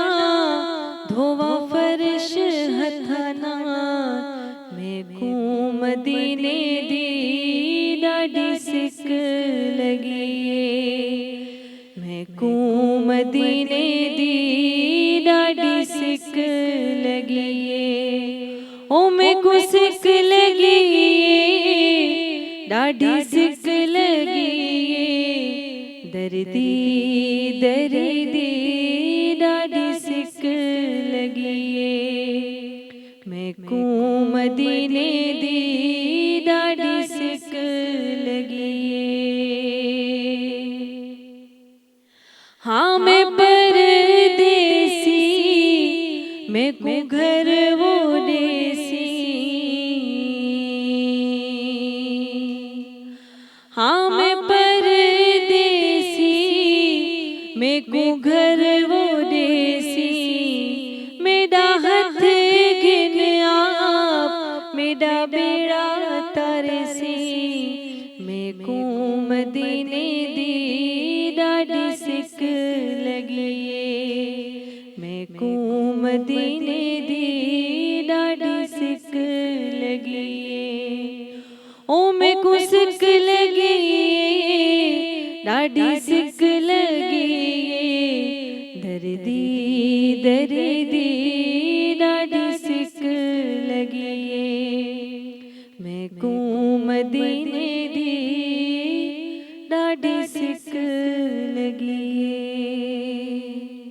अल्लाह सुभान अस्सलाम वालेकुम जी आपको मेरी तरफ से और हमारे पास मेहमान भी मौजूद है तव्हां सभिनी खे भली कार अगेन असांजे रमज़ान ट्रांसमिशन में बरकत रमज़ान में ऐं मूं सोचो त तव्हां सां वेठे वेठे कुझु अॼु पहिरियों रोज़ो आहे त कुझु अहिड़ी का नात या कुझु न कुझु ज़रूरु शेयर थियणु खपे त वरी का न का असांजी बि इबादत अधूरी रहिजी वञे या त हर रोज़ इहा कोशिशि रहंदी प्रोग्राम में कुझु न कुझु शामिलु करण जी ऐं बरकत रमज़ान में तव्हां सभु असां वटि फ़ोन कॉल जे ज़रिए प्रोग्राम में शामिलु थी सघो था ऐं असांजा महिमान बैक टू बैक असां सां गॾु मौजूदु हूंदा उन्हनि सां नातुनि जो ऐं दुआउनि जो ऐं कचहरियुनि जो सिलसिलो जारी सारी रहंदो असां वटि असांजा महिमान आहिनि हाफ़िज़ ताहिर हाशमी गॾु मौजूदु आहिनि ऐं तमामु बहितरीन नाख़वान मसां हाफ़िज़ आहिनि हाफ़िज़ जो होते हैं तो माशाल्लाह बहुत ही आला होते हैं उनका मकाम उनका दर्जा बड़ा अफजल होता है कैसे हैं आप शुक्र अल्हम्दुलिल्लाह और आपको रमज़ान की बहुत सारी आप मुबारक सबको भी बहुत धन्यवाद आपसे भी मैंने बहुत कुछ सुनना है और मैंने अभी सोचा कि आपकी आवाज़ जब रिहर्सल चल रही तो माशाल्लाह बहुत अच्छी थी और मैं नाचीज़ थोड़ी बहुत कोशिश करती हूँ तो हमेशा इस तरह से लगी रहती हूँ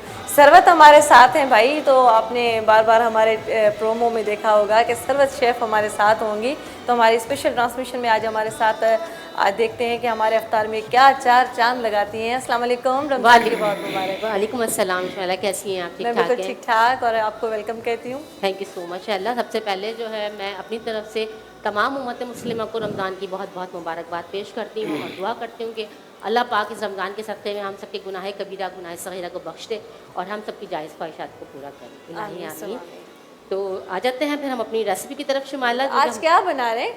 हम आज बहुत ज़बरदस्त से बना रहे हैं जी चिकन पेटीज़ बना रहे हैं हम chicken bread patties and potato cutlet बनाएंगे जो हम चिकन के साथ ही बनाएंगे। अच्छा, इसके अलावा जो हम मशरूब में बनाएंगे जो हमेशा की तरह जो रूह अफ़ज़ा जो है हमारे साथ है इस दफ़ा भी तो रूह अफ़ज़ा राहते जहाँ का जो है हम शरबत बनाएंगे मुख्तलिफ डिफरेंट रोज़ाना इसकी कोई ना कोई रेसिपी इंशाल्लाह हम लेके आएंगे। ज़रूर रूह अफ़ज़ा मेरा फेवरेट है बता दें आप उनको। रूह अफ़ज़ा जो है जी बिल्कुल है रूह अफ़ज़ा राहत जहाँ तो मशरूब मशरूब के रूह अफ़ज़ा तो हम जो है बचपन से इसका नाम सुनते आ रहे हैं माशाल्लाह रूह अफ़ज़ा राहत जहाँ तो इंशाल्लाह और रूह अफ़ज़ा के बगैर जो है हर अफ्तार जो है और रोज़ा जो है वो बिल्कुल फीका फीका सा लगता है। सही कह रहे हैं जब तक दस्तरखान पे रूह अफ़ज़ा ना हो तो मज़ा नहीं आता। ये बात तो बिल्कुल सही कही आपने ठीक है और आपसे मिलके भी मुझे बहुत अच्छा लगा। मेरी सर्वत से फर्स्ट मुलाकात है और आज हमारे फर्स्ट शो यानी यहाँ पे हम रमज़ान ट्रांसमिशन में स्पेशल तो प्रोग्राम कर रही है हमारे साथ तो एक मुलाकात तो साथ वो ऐसे होते हैं कि वर्बली तो हो जाती है लेकिन प्रोग्राम में बाकायदा ऑन ईयर आना और एक साथ होना तो फिर एक अलग और मज़े की बात होती है। रेसिपी माशाल्लाह से दो है ना हमारे पास भैया सिखाएंगी तो फिर पता चलेगा अफ्तार में लोग क्या बनाते हैं किस तरह बनाते हैं। बिल्कुल ज़रूर सिखाएंगे और इंशाल्लाह ताला बिल्कुल नई रेसिपीज़ के साथ हमारी जो रेसिपीज़ होती हैं हम मेक श्योर करते हैं कि हर रेसिपी को नए स्टाइल में बनाएं कि मतलब अपनी जो पुरानी ट्रेडिशनल हमारी रेसिपीज़ हैं तो हम थोड़ा सा डिफरेंट करके उनको बनाते हैं अपनी रेसिपीज़ लेके आते हैं अपनी इंग्रेडिएंट लेके आते हैं ताकि हमारे नाज़रीन को रोज़ाना कुछ नया बनाने का मौका मिले। सही बात क्योंकि लोग उकता जाते हैं रोज़ाना सेम रेसिपीज़ बनाने वाले। तो शैला मैं आ जाती हूँ अपने स्पॉन्सर्स की तरफ। जी बिल्कुल कि हमारे जो प्रोग्राम है आज कुकिंग शो के जो हमारे स्पॉन्सर हैं जी हमारे पहले स्पॉन्सर हैं जी इग्लू होम मेड पराठा बनाने वाले and the second sponsor is हमेशा की तरह रूह अफ़ज़ा राहत जहाँ मशरूब मशरक़ Rooh Afza and the third sponsor है हमारी जी सैलानी फूड इंडस्ट्रीज़। तो सैलानी फूड इंडस्ट्रीज़ बनाने वालों की जानिब से जो है हमारा कुकिंग शो आज हम करने जा रहे हैं। इनके जो मेन इंग्रेडिएंट हैं वो आज हम यूज़ करेंगे इंशाल्लाह और मैंने सुना है कि बहुत ज़बरदस्त इनकी रेसिपीज़ हैं और इनके मसाले हैं तो आपने भी ज़रूर इनको ट्राई करना है रमज़ानों में। और हमारे फोर्थ स्पॉन्सर है हमेशा की तरह NX, जो बनाए आपकी ज़िंदगी को आसान। तो आ जाते हैं अपनी जल्दी से झटपट सी रेसिपी की तरफ, ताकि मेरी बहनें जो इंतज़ार में हैं रेसिपी के, उनको जल्दी से एक अच्छा सा आइडिया मिल जाए कि आज हम क्या बनाने जा रहे हैं। जी आज हम बनाएंगे जी bread chicken patties. Bread chicken patties बनाने के लिए हमने तकरीबन 4 अदद ब्रेड के पीस ले लिए हैं, ठीक है। ये इसमें तकरीबन आपके 3 से 4 पेटीज़ बन जाएंगे। अगर आपको इससे ज़्यादा की रिक्वायरमेंट है तो रेसिपी को आप डबल कर लीजिएगा। मैं बहरहाल आपको 4 पेटीज़ बनाने की रेसिपीज़ बता रही हूँ, ठीक है जी। 1 पाव हम चिकन का कीमा लेंगे इसके अंदर, और 4 हमने ले लिए हैं ब्रेड के स्लाइसेस। इसके अलावा हम जिस सलाने वालों का अदरक लहसुन का पेस्ट यूज़ करेंगे इसके अंदर, एंड इनका जो है रेड चिली पेस्ट, इनका पेस्ट है, इनका मसाला नहीं है। तो ये जो चिली पेस्ट है वो बहुत ज़बरदस्त है, बिल्कुल डिफरेंट है, कुछ नया आया है, तो हम भी हमेशा की तरह नया ही करते आए। इसके अलावा हम यूज़ करेंगे इसमें जी चाट मसाला तकरीबन 1 टीस्पून, अदरक लहसुन का पेस्ट हम यूज़ करेंगे 1 टीस्पून, सलानी वालों का जो है रेड चिली पेस्ट हम 1 टीस्पून यूज़ करेंगे। हम तकरीबन 4 टेबल स्पून में ऑयल यूज़ करेंगे, और ऑयल के अंदर जो है हम कीमे को अच्छी तरीके से। तो ये आपको बाला क्या हुआ है यहाँ पे जो बल रहा है वो क्या है? ये हमारा जी सेकंड रेसिपी के लिए हमने आलू बॉईल करने रख दिए हैं, क्योंकि हम लाइव जा रहे हैं तो हमारे पास टाइम नहीं है, तो इसलिए हमने जो है बिल्कुल शॉर्ट टाइम है, तो अपने ऑडियंस को हर चीज़ जो है प्रेजेंट करके भी दिखानी है। हमारा मोटिव हमेशा की तरह ये रहा है कि कुकिंग के अलावा हम प्रेजेंटेशन भी दिखाएं कि खाना सर्व कैसे किया जाता है, कि खाना सब पका लेते हैं। खाना आप जरा खूबसूरत करके पेश करते हैं तो मतलब खाने का ज़्यादा दिल चाहता है। मेरा तो अपना पॉइंट ऑफ व्यू होता है इंशाल्लाह कि अगर आप इस तरह से है कि खवातीन ने कपड़े पहन लिए और वो तैयार होना भूल गई, खाना बिल्कुल मेकअप ज़रूरी है। मेकअप ज़रूरी है, तो बिल्कुल खाना इसी तरह से। सही सही बिल्कुल। हाँ जी, तो ये हमने ऑयल के अंदर जो है 4 टेबल स्पून ऑयल के अंदर कीमा 1 पाव को हमने अच्छी तरीके से जो है वो भून लेना है, ठीक है। और आलू जो है वो हमने बॉईल कर लेना है। जो हम चिकन कटलेट बना रहे हैं पोटैटो के साथ, तो उसके लिए हमने तकरीबन आधा किलो आलू को बॉईल कर लिया है, ठीक है। और इसके अलावा जो हम इसमें प्रेजेंटेशन करेंगे उसमें हमने यूज़ किया है जी हरी प्याज यूज़ किया है, हमने इसमें टमाटर यूज़ कर लिए हैं, और बहुत आसान सी। और हम मतलब हमेशा की तरह यही कोशिश हमारी ये होती है कि जो चीज़ें घर में अवेलेबल हैं हम उसी को अच्छी तरीके से आपको प्रेजेंट करना बताएं, ताकि कम बजट में भी आप लोग वो सब चीज़ें कर सकें कि जो हम लोग टीवी पे देखते हैं और हम देख के शायद ये सोचते हैं कि ये बहुत मुश्किल होगा, ये काफ़ी महंगी चीज़ें होंगी, ये डेकोरेशन काफ़ी महंगी होगी। ऐसा बिल्कुल नहीं है। मैं हमेशा यही कोशिश करती हूँ कि आपको आसान से आसान चीज़ें और घर में रखी हुई चीज़ों से मतलब प्रेजेंट करना बताऊँ और कुकिंग करना सीखें। नहीं, वैसे होता है कि आप जो चीज़ें आम तरह से रोज़ हर चीज़ में यूज़ कर रहे होते हैं उन्हीं में से थोड़ी थोड़ी चीज़ें उठा के आप उनको गार्निशिंग कर सकते हो, अच्छी तरह से उनकी डेकोरेशन हो जाती है। बस आपको जो विजन एक तरीकेकार होना चाहिए, बस विजन क्लियर होना चाहिए। जो मैं बता देती हूँ कि आपने जो है जब आप डेकोरेशन कर रहे हैं या आप प्रेजेंट कर रहे हैं चीज़, तो आप ट्रे के अंदर हमेशा कोई एक ही कलर का सब्जी यूज़ ना करें या एक ही कलर के फ्रूट्स यूज नहीं, मल्टी कलर्स होते हैं तो खूबसूरत लगते हैं। मल्टी कलर्स जिस तरह हम कपड़ों की मैचिंग करते हैं ना, जैसे ग्रीन के साथ हमने सरवत हर जगह भी हमारे फैशन को ऐड कर रही है। जो बात है कि लेडीज का खवातीन को समझ में बहुत आसानी से आ जाती है। ऐसी बात सही कहा आपने, बिल्कुल सही। खवातीन को समझ अच्छी बात है। ग्रीन के साथ हम व्हाइट कर लेते हैं या रेड के साथ। आज आपने पर्पल के साथ गोल्डन का बड़ा खूबसूरत सा शेड दिया। बिल्कुल माशाल्लाह। तो इसी तरीके से जो है कलर कॉम्बिनेशन का ख्याल रखेंगे, चीज़ खुद ब खुद ही आपको खूबसूरत हो जाएगी। सही बात है, बिल्कुल। अच्छा, तो इसमें अभी टाइम है तो फिर हम नाच सुन लेते हैं। हाँ, बिल्कुल, हम अच्छी सी नाच। चलें जी, ये थोड़ी सी रेसिपी भी आप बीच बीच में बताती जाएं और आप देख भी रहे होंगे। जैसे आप देखते जाएंगे तो आपको सरवत बताती भी जाएंगी और फिर हम सरवत की साइड भी आएंगे। और हमारे पास बेहतरीन हमारे नातखा मौजूद हैं, तो हमारे ताहिर के पास। ताहिर, तो आप हमें कुछ सुना दें। जी, मैं इंशाल्लाह बहुत ही खूबसूरत कलाम आपके सामने नज़र कर रहा हूँ। बिस्मिल्लाह करिए, बिस्मिल्लाह। आला हज़रत अशा अहमद रज़ा खान फाज़िले बरहत रहमतुल्लाहि तआला अलैहि का 4 ज़बानों पे कलाम मुश्तमिल। अच्छा, ये 4 ज़बानों में एक ही कलाम है? एक कलाम है, इसमें उर्दू भी है, अरबी भी है, तुर्की है और फ़ारसी है। बड़ा मेरा पसंदीदा कलाम है। अच्छा, आपको बड़ा पसंद है? और नहीं, तमाम ही पसंद। वो तो सुनने वाले तो सब पसंद करते हैं, लेकिन खुद के भी तो फेवरेट होते हैं ना, इस वजह से भी तो। और आला हज़रत ने कलाम लिखा भी फरमाइश पे था। माशाल्लाह। कलाम तो सारे ही लिखे थे, लेकिन ये कलाम लिखा भी फरमाइश पे था। और बड़ा ही हसीन कलाम पेश कर रहा हूँ। आप फरमाते हैं, लम याती नज़ीरुका फी नज़र, लम याती नज़ीरुका मिसले तो न शुद पैदा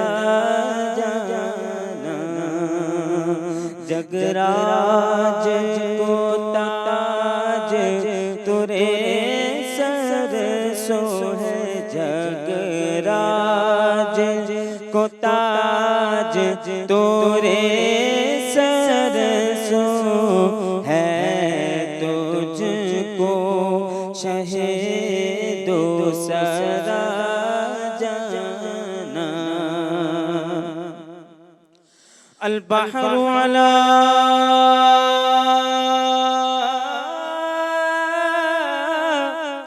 वल मौजूद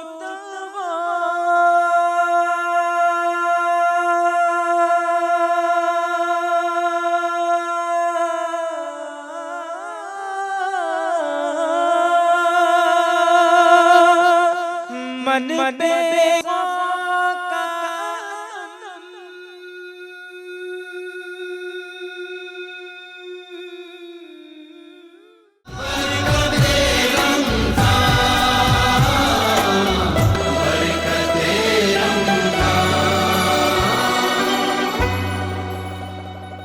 जी एक दफ़ो ॿीहर भली कार सभिनी खे असां वटि तमामु बहितरीनु हिते ख़ुशबू आहे हिन वक़्तु स्टूडियो में छो त महिमान त मौजूदु गॾु आहिनि ई आहिनि उन्हनि जे दुआउनि जूं उन्हनि जे नातुनि जूं बरकतूं रौनक हुअनि पर गॾु गॾु जेको हिते सरवत हिते माहौल ठाहे वेठी आहे उहो ॾाढो हिन महिल ख़तरनाक हूंदो आहे इस टाइम बड़ा वही ख़तरनाक हो जाता है ये माहौल जब आप ऐसे रोज़े में और ये धुआंधार खुशबुएं तो ये संभालना ये तो कंट्रोल समझिए कि करना। आप लोग तो पीछे जो है वो सिपाही खड़े हैं और जो मेजर जो बना रहा है उसका क्या हाल होगा इस वक्त मेरे लिए भी बहुत मुश्किल हो जाता है। माशाल्लाह बहुत ज़बरदस्त ही हमारी रेसिपी है और बहुत मज़ेदार से खुशबू आ रही है जिसने जो है हमारे पूरे स्टूडियो को जो है लुत्फानंदोज कर दिया। हाँ, और आपने सही ये बात है। रेसिपी जो है और हमारी एक आसरा भी होता है ना कि थोड़ा भी बस अभी थोड़ा ही टाइम बचा है कि अभी जी अच्छा कुछ पक रहा है अच्छा कुछ मिलेगा रिजल्ट।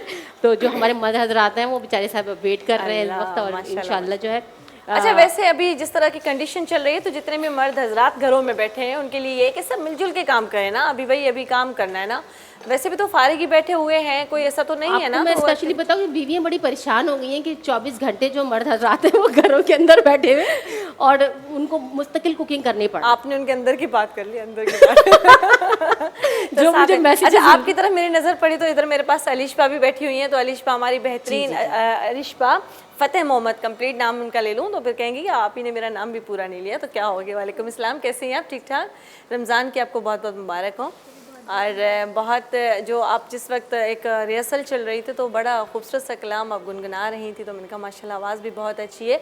मैं तो मैं आपकी तरफ तो खैर आती हूँ पहले मैं सरवत की तरफ आज जरा जाना चाह रही हूँ ज़रा मैंने कहा उठूँ ज़रा भाई थोड़ा सा चल फिर लें काफ़ी देर हो गई हम यहाँ पे बैठे रहे आपको खुशबू मजबूर कर रही है मुझे ज़रा मजबूर कर रही है खुशबू ये भी चक्कर लगा लें जैसे हमारे यहाँ सब फैमिली मेंबर्स अक्सर चक्कर लगा रहे होते हैं। मैं चक्कर लगाने आ गई हूँ आज आ गई मैं फाइनली सरवत के टीम आ पास गई है हमारी। हाँ जी तो ये आप जो कटलेट बना रही है इसका शेप जरा आपने डिफरेंट दिया है जी, तो ये गोला कबाब लग रहा है मुझे तो। हाँ ये होता है इसी स्टाइल में है। ये हमने ये किया है कि आलू को जो हमने बॉईल करने के बाद उसको अच्छी तरीके से मैश करके और जो हमने चिकन का कीमा बनाया था उसमें भर के और इस तरह से इसको फोल्ड कर दिया। अच्छा ठीक है लेकिन आलू के अंदर हमने जो है वो मैदा तकरीबन 1 टेबलस्पून ऐड किया था ताकि हमारे आलू जब हम इसको फ्राई करें तो ये फटे ना। अच्छा तो ऐसा भी होता है। जी हाँ जी क्योंकि ये आलू जो है वो फट जाता है। कुछ कुछ सीखना भी चाहिए। हाँ जी, तो फिर मैं इनसे भी बनवाने वाली हूँ बहुत जल्द कोई अच्छी सी रेसिपी। नहीं अल्हम्दुलिल्लाह मतलब मुझे कुकिंग आती है और ऐसे के आती क्या है बल्कि अच्छी खासी आती है। छोटी छोटी सी टिप्स होती हैं जो हमें एक दूसरे से मिल जाती हैं हाँ, तो ये हमारी बात बहुत है। सारी जो मुश्किलें होती हैं वो आसान हो जाती हैं। हाँ तो ऐसे होता बीच में मैंने भी ब्रेक लिया तो मेरे बच्चे कहेंगे मामा पहले जब आप स्टार्ट में मॉर्निंग शो से सारी जितनी रेसिपीज लाती थी तो घर में कभी रसमलाई भी बना रही है कभी कुछ अभी आप ऐसे सारा माहौल सूखा बना हुआ है तो मैंने कहा मैं आप दोबारा सरबत आ गई स्टार्ट करते हैं। बिल्कुल फिक्र नहीं करें इनके बच्चे जो जितने भी हैं वो हम माहौल गीला करने के लिए आपके दोबारा से वापस आ चुके हैं। बिल्कुल जी हाँ ऐसे ही है। तो और ये कि आपने रूह अफ़ज़ा में आज जो बनाएंगी तो मशरूब में हमारे पास रूह अफ़ज़ा की है ना हाँ आज। मशरूब में जो हम बनाने वाले हैं वो बनाएंगे जी रूह अफ़ज़ा। तो इसमें जो है हमने तकरीबन आधा जग जो है वो ले लिया है जी। इसमें आपने कुछ डाला है कुछ पानी है हम और जो क्या शिकंजी उसमें बनाएंगे जो उसमें थोड़ा सा वो होता है। अच्छा हाँ जी शिकंजी बनाएंगे तो हमें इसको लेमन के साथ बनाना है। आपने आज बड़ी मुख्तलिफ सी इसमें सैलानी के जितने मसाले और चटनियाँ वगैरह यूज़ की सारी हैं। हमने सब यही सब यूज़ की कोई भी नॉर्मल देखे जिस तरह से हम खतरनाक साइड पे मुझे सरवत ने खड़ा किया हुआ है तो मैं जरा डर डर के इस तरफ आ अरे नहीं आप मजाक फ्राई कर रही करें कोई मसला नहीं मजाक कर रही हूँ। हमारे पास एक वो मुझे वैसे कह रही कि सरवत से दूर रहो। बड़ी घूम फिर के आई है दूर दूर से भाई तो उस वजह से थोड़ा सा डर लग रहा है। ये लीजिए आप जरा दूर से आप उसको हिलाइए। नहीं अच्छा जी मैं ताकि आपकी हेल्प वो- कर देती हूँ मसला नहीं है। It's okay. हाँ हाँ जी। हाँ ना ऐसे अच्छा लग रहा है ना तो सही है। हाँ जी मिलजुल के ही काम होता है रमज़ानों में तो मज़ा आता है जब हम मिलजुल के काम कर रहे होते हैं। ये इस तरह से बिल्कुल लाइट गोल्डन हम फ्राई कर लेंगे तो शायद मेरे हाथ में पेन था, मैं अपनी वहाँ से लिखने जाता, अलीशा वहाँ पे बैठी हुई थी, मैंने कहा हमें बहुत अच्छा सा एक कलाम सुनाएंगी और मैं इस तरह में चलो भाई हम थोड़ा सा सरवत से चक्कर लगा लेते हैं। हाँ वो भी सुनते हैं साथ में और प्लस में ये भी चलता रहेगा साथ सरवत भी। आपका ज़रा सेगमेंट जो भी हमारे पास साथ देखने वाले हैं वो सुनेंगे तो सही, लेकिन देखने के हिसाब से भी देखेंगे क्या बन रहा है, क्योंकि प्रॉपर हम चीज़ें बना देते हैं ना जब, तो फिर वो कहते हैं यार उन्होंने पता नहीं कैसे बनाया, ये तो फला चीज़ तो मैंने देखी नहीं। मिस नहीं होनी चाहिए। बिल्कुल बिल्कुल मिस नहीं होना चाहिए। बहुत ज़बरदस्त ही हमारी रेसिपी और बहुत डिफरेंट है, तो आप ये चीज़ें अगर अफ्तार में बनाएंगी तो जी बिल्कुल फैमिली भी आपकी खुश रहेगी कि जी बिल्कुल हमने रिवायती चीज़ों से थोड़ा सा डिफरेंट बनाया है। यार ये रोज़मर्रा की चीज़ें होती हैं और दिल चाहता है कि जब आपकी अफ्तार की जो एक दस्तरखान होता है आपका, उसमें डिफरेंट क्या होना चाहिए, थोड़ा बहुत चेंज होना चाहिए, सजना चाहिए। वही चीज़ें होती हैं लेकिन उनको ज़रा अलग अलग तरीके से बनाने का मजा अलग होता है। देखिए हम वही सेम आलू है, वही कीमा है, और अगर आप कीमे में नहीं बनाना चाहते, आजकल लोग थोड़ा सा परहेज भी कर रहे हैं कुछ मुख्तलिफ बीमारियों की वजह से, तो आप इसको जो है मुख्तलिफ वेजिटेबल ऐड करके भी बना सकते हैं। हाँ बिल्कुल, वेजिटेबल में तो ज़्यादा आयरन विटामिन प्रोटीन्स होती हैं, तो उसी को ज़रा चाहे तो आप चिकन के अंदर भी इसको बना सकते हैं, बीफ में भी बना सकते हैं, वेजिटेबल में बना सकते हैं। Choice is yours. ये है कि आइडिया मैं आपको दे देती हूँ, एक रास्ता बता देती हूँ, चलना लेकिन आपने खुद ही है।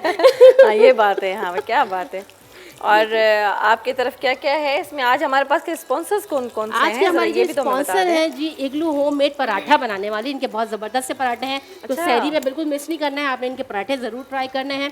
सेकंड हमारे स्पॉन्सर हैं जी रूह अफ़ज़ा राहत जहाँ बनाने वाले मशरूब मशरिक रूह अफ़ज़ा राहत जहाँ Rooh Afza. And the third sponsor is हमारी है जी सैलानी फूड इंडस्ट्रीज़ बना, तो इनके सारे हमने आज मसाले यूज़ किए हैं। मसाले सारे यूज़ किए, देखिए कितना हमारा कुछ समझ गया सारा कुछ, नमक मिर्च हल्दी ये इतने सारे हम अंबार लगाते थे। ये सारी चीज़ों की जरूरत तो होती है, सब थोड़ी थोड़ी तो होती है, लेकिन ये जो जितने मसाले आ गए इनमें सब चीज़ें मिक्स हैं। अच्छा, तो बस हमने एक टेबल स्पून डाला और हमारी चीज़ तैयार हो, आपकी चीज़ तैयार हो गई। तो आपने तो मशरूब का कलर इतना खूबसूरत सा आया, तो रूह अफ़ज़ा मेरा फेवरेट है, कुछ भी है किसी भी चीज़ पे हो, लेकिन रूह अफ़ज़ा पे मैं कंप्रोमाइज़ नहीं करती हूँ। बिल्कुल मैं भी नहीं करती, चाहे हम जितनी भी डाइटिंग पे चले जाए। टेस्ट होता है ना कि आप बचपन से चले देखते आ रहे हैं, वो अलग चीज़ है, काफ़ी और भी मतलब ब्रांड्स हैं, लेकिन जो रूह अफ़ज़ा की बात है उसकी बात अलग है। बिल्कुल रूह अफ़ज़ा जो है ऐसा है कि जैसे खाने के बाद जब मीठे की ख्वाहिश होती है ना कि फीका सा लगने लगता है अगर मीठा नहीं मिल रहा होता, तो रूह अफ़ज़ा जो है वो हमारी अफ्तार की जान है। अफ्तार के टाइम तो दिल चाहता है कि बस एक पानी हो, दूसरा कुछ मशरूब हो, खाना पीना भले बाद में, वो सेकंड प्रायोरिटी होती है।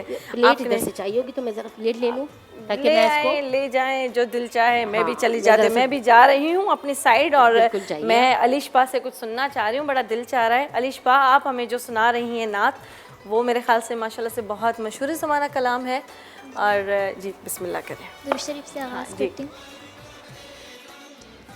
उनका दामन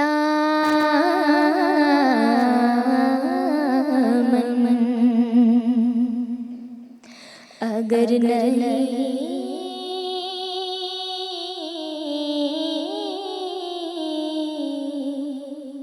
होता, उनका दामन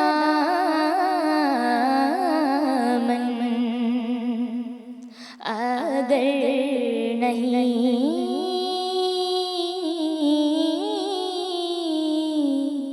होता, तो आसियों का गुज़र नहीं होता।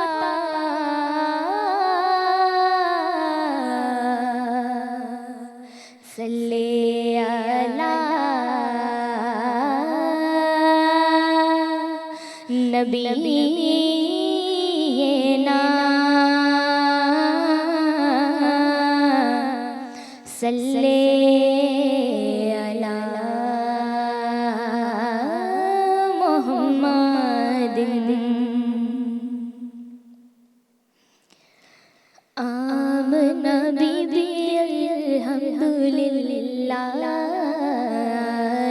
तुझे गर रसूल अल्लाह। आमना बीबी अल्हम्दुलिल्लाह तुझे गर रसूल अल्लाह।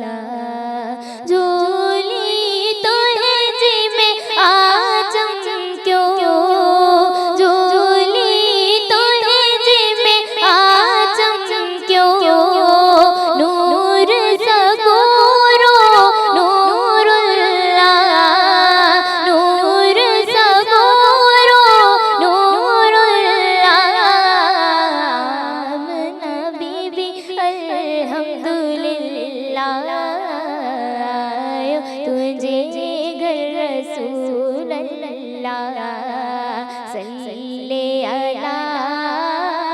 सल्ले अला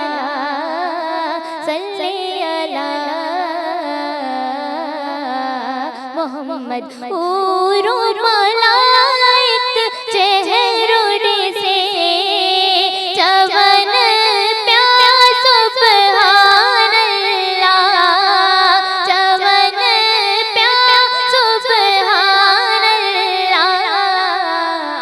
आमना बीबी अल्हम्दुलिल्लाह, तुझे घर रसूल अल्लाह। आमना बीबी अल्हम्दुलिल्लाह, तुझे घर रसूल अल्लाह। चारा इस्माइल चवे बिस्मिल्लाह लख बिस्मिल्लाह, बिस्मिल्लाह लख बिस्मिल्लाह। आमना बीबी अल्हम्दुलिल्लाह, आयो तुझे घर रसूल अल्लाह।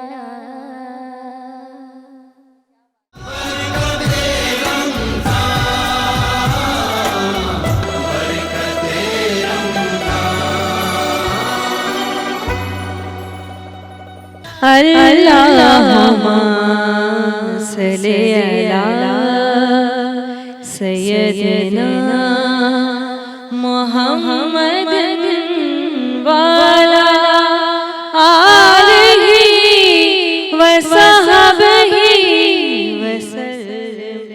अल्लाहुम्मा सल्ली अला। अब बहुत देर हुई पास बुला लो मौला, अब बहुत देर हुई पास बुला लो मौला। बिगड़ी हर बात मेरी आप बना दो मौला है। अब बहुत देर हुई पास बुला लो मौला। अल्लाहुम्मा सल्ली अला सय्यदना मुहम्मद वाला आलिहि व सहबिहि वसल्लम। अल्लाहुम्मा सल्ली अला।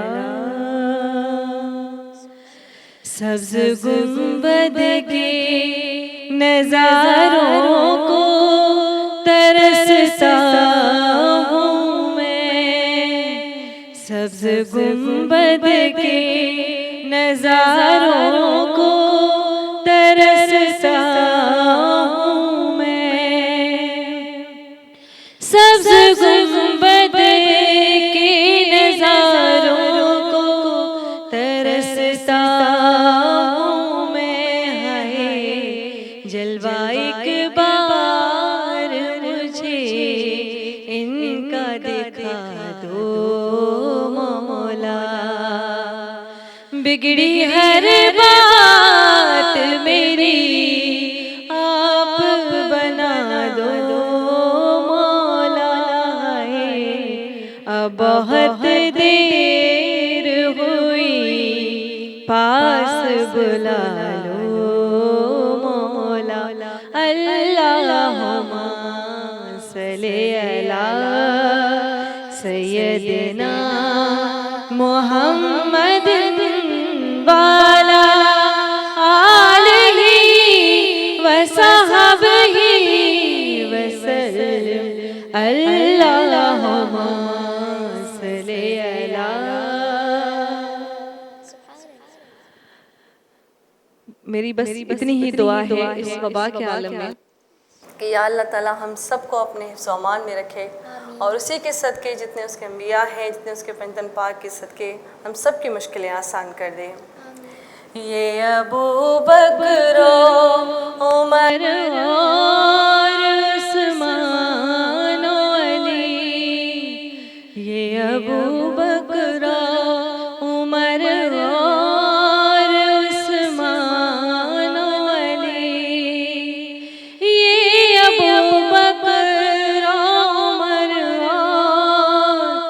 उस्मान अली है, इनके सदके में हमें पास बुला लो मौला। बिगड़ी हर बात मेरी आप बना दो मौला है, अब बहुत देर हुई पास बुला लो मौला। अल्लाहुम्मा सल्ली अला सय्यदिना मुहम्मद वाला आलिही वसहबिही वसल्लम। अल्लाहुम्मा सल्ली अला।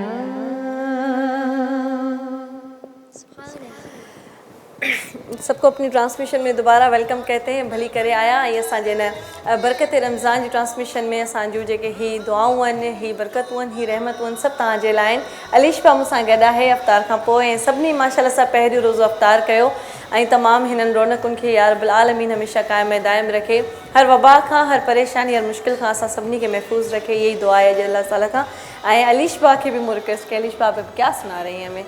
तो अभी जो रमज़ान की तो बरकतें साथ हैं ही हैं, और अभी अफ्तार के बाद जो लोग बैठे होंगे, जो अभी अभी नमाज़ पढ़ के आए होंगे और रोज़ा खोला होगा, तो उनके लिए भी कुछ दुआ कलाम ज़रूर कुछ अच्छे हो जाए। पैगाम मोमिनों के लिए रहमतों का है, पैगाम मोमिनों के लिए रहमतों का है।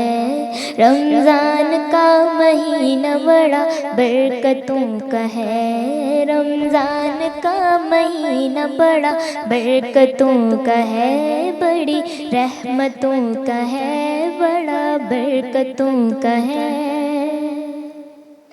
जिसको नमाज रोज़े का अरमान हो गया, उस पर खुदाए पाक मेहरबान हो गया। रमज़ान आया कैद में शैतान हो गया, नाज़िल इसी महीने में कुरआन हो गया, नाज़िल इसी महीने में कुरआन हो गया। बड़ी रहमतों का है, बड़ा बरकतों का है। उतरे इस महीने में तौरात और ज़बूर, नाज़िल हुई है ये सब इंजील भी ज़रूर। हम पे हुआ है इसमें शब कद्र का ज़हूर।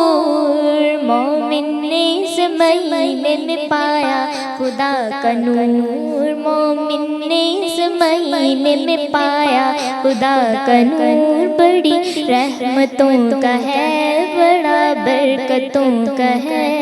पैगाम मोमिनों के लिए रहमतों का है, रमज़ान का महीना बड़ा बरकतों का है, बड़ी रहमतों का है, बड़ा बरकतों का है। वाजिब है हर अमीर पे सदका अदा करे, दामन गुले उम्मीद से मोहताज का भरे। ज़्यादा अजीज रखते हैं रमज़ान को रसूल, होती है इस महीने में हर एक दुआ कबूल, होती है इस महीने में हर एक दुआ कबूल। बड़ी रहमतों का है, बड़ा बरकतों का है।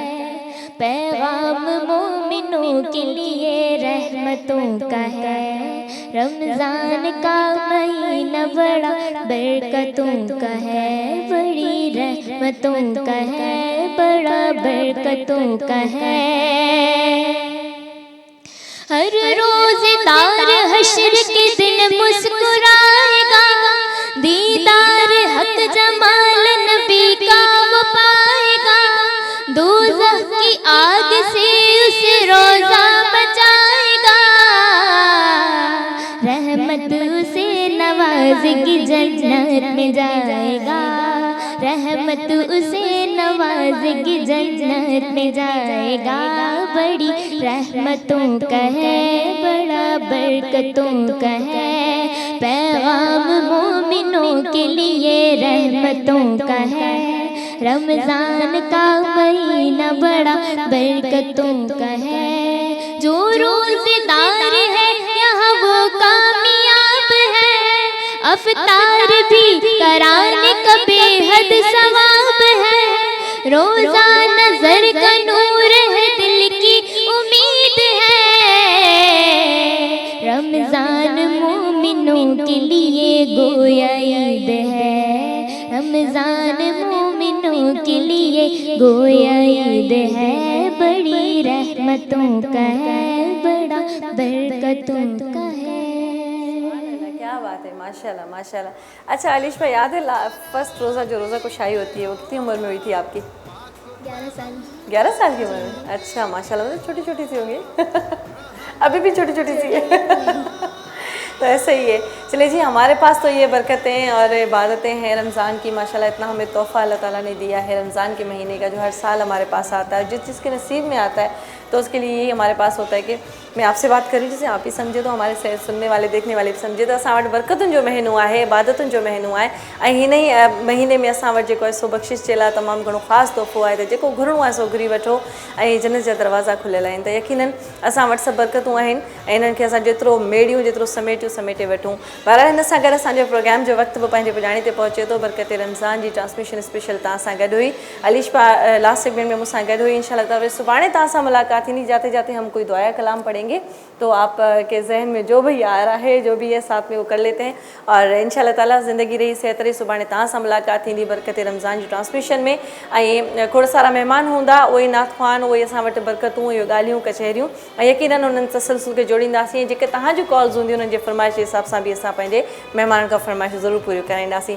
पंहिंजो ख़्यालु रखिजो, पंहिंजे दुआनि में ज़रूरु मूंखे यादि रखिजो, हमेशह असांजी पूरी टीम जे लाइ दुआ ख़ासि कजो ऐं जिते जिते वियो हिन वबा जे करे बि ख़ासि पंहिंजे इबादतुनि में हिननि दुआनि खे ॻणिजो त जिते हुजो उते ख़ुशि हुजो, आबाद हुजो। असांखे इजाज़त ॾींदा अल्लाह निगहबान और अलीश बा के दुआ कलाम से। ऐ खुदा सुन ले दुआएं, आमीन माफ़ कर सारी खताएं, आमीन माफ़ कर सारी खताएं, आमीन।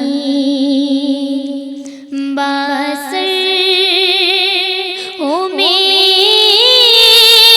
मौला, बासर हो मेरे मौला,